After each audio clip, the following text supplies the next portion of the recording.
A University of Chicago student struck by a stray bullet has died from his injuries. 20-year-old Max Lewis was riding the Green Line last week when a bullet pierced the window and hit him in the neck. WGN's Jenna Barnes is live at the University of Chicago with more on that story. Jenna.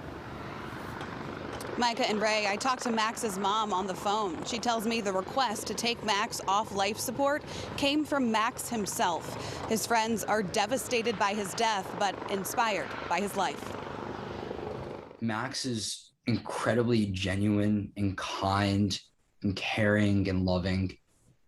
And it's very hard to find people like that. And once you find someone like that, you just hold on to it. Zach Kogan met Max Lewis the first day of college at the University of Chicago. They were inseparable after that, both members of the Alpha Epsilon Pi fraternity. Max later became the fraternity's president. There was just a special space, and we call it like our safe space, where we just talk freely and everything.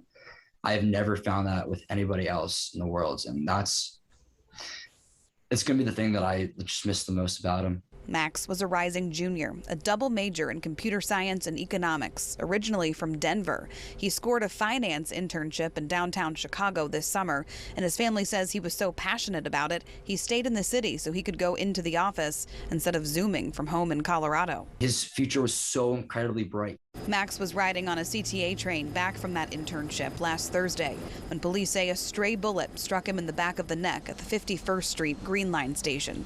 His family drove 14 hours from Denver to be by his side at the University of Chicago Medical Center. His friends rushed there too. Just ran as fast as we could. Max's mom is a doctor.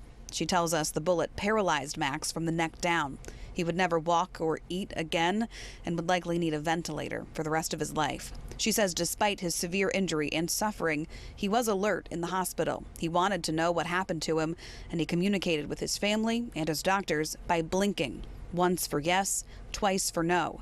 That's how his mom says he spelled out a message on a letterboard. Quote, "If I have to live like this, pull the plug, please. Seriously." He was incredibly brave to the very end. Max was taken off life support Sunday. We really lost such an incredible human being who shaped everyone's life. This is so senseless. Max was also the treasurer of a research publication here on campus, and he was active in the school's Jewish community. Police tell us they have not yet arrested anyone in this shooting. We're live at the University of Chicago. Jenna Barnes, WGN News. Thank you, Jenna.